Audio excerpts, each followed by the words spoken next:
Hello, everyone. I'm Dr. Samuel Sennett from the Special Education Department in the College of Education at Portland State University. I'm so excited to share with you about the upcoming master's projects. So, first thing I want you to know as chair of the master's committee that this is a chance to go deep into the practices and knowledge and skill sets upon which you are most interested in. This is a chance to be selfish, if you will, to level up your capabilities.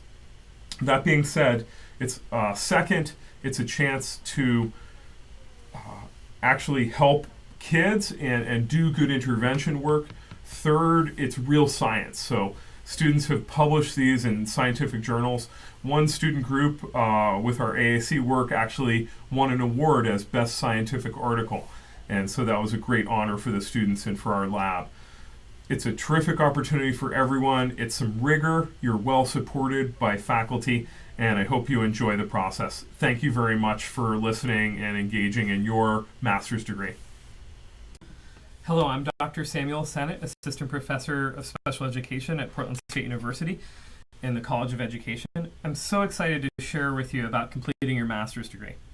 So, first thing, this is all about what I need to know to complete your master's degree. When we present this live, I like to pull out some money and say, it's because you get paid more as a special educator. All jokes aside, this is a terrific way to level up your skills. I want to share with you now about what I need to know.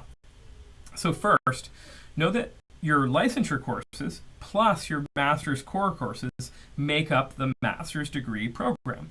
And so this is typically a Master's of Science in Special Education.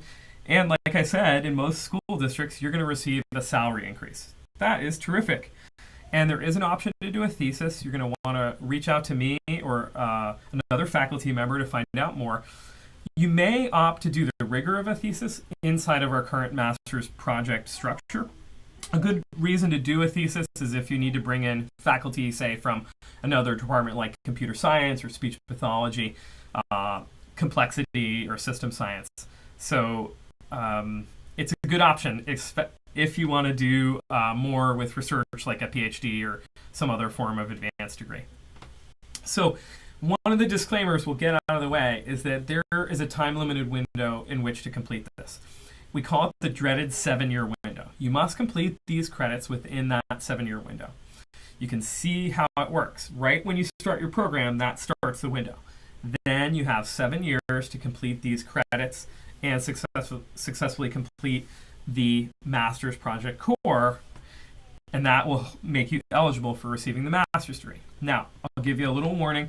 One student reached out to me this year, needed help, was right up against the window, and it was so scary. The department head and I sat here calculating credits, and it went down to the exact last term possible for the person. We helped them work it out. We're here to serve you, but you don't want to be that person if at all possible. So here's the master's core, and you can see there's 3 courses. There are typically 3 credits for each course. 596 is an introduction to special education research, and then 597 and 506 are linked. You can think about it as design your research project in 597 and deploy your research project, SPED 506. So the same faculty member typically teaches these 2 linked project courses. So what do I have to do? Well, you need to choose and apply for a master's project group.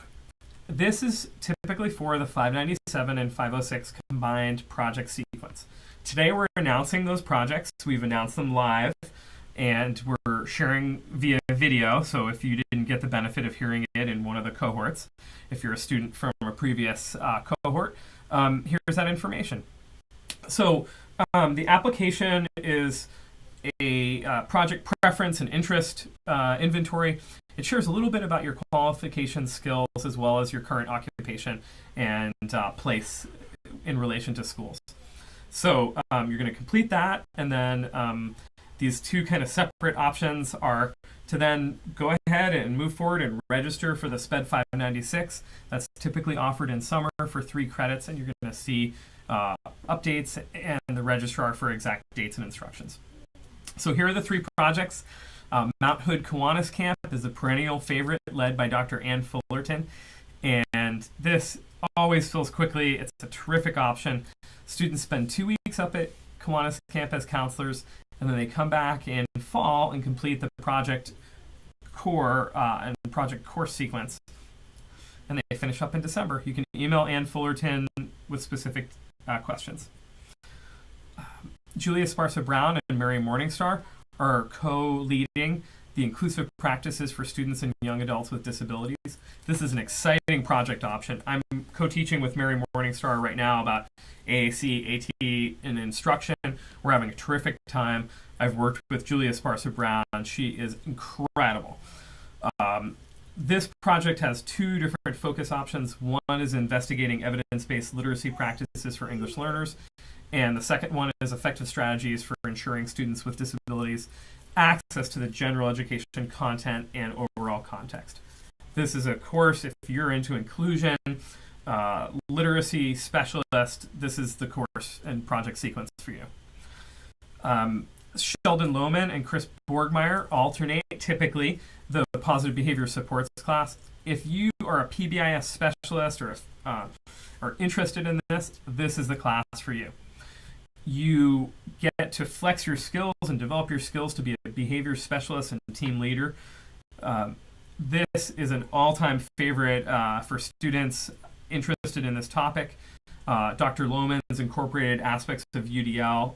I've assisted with various projects and just think the world of Dr. Lohman's work and this project. When Chris Borgmeyer teaches it in the alternate years, it's fantastic as well. His current class that's happening right now is phenomenal. They're looking at the language around PBIS and how that can play such a big role in the way students are treated. So those are the project options. You've got a review, the Mount Hood Kiwanis Camp, the inclusive practices and positive behavior supports. And then hopefully you're going to complete your project now, but if not, no worries. You can come back, and we typically release these announcements in winter term, and you can check the special education webpage and project webpage for that. Thank you very much for listening. I hope this was helpful.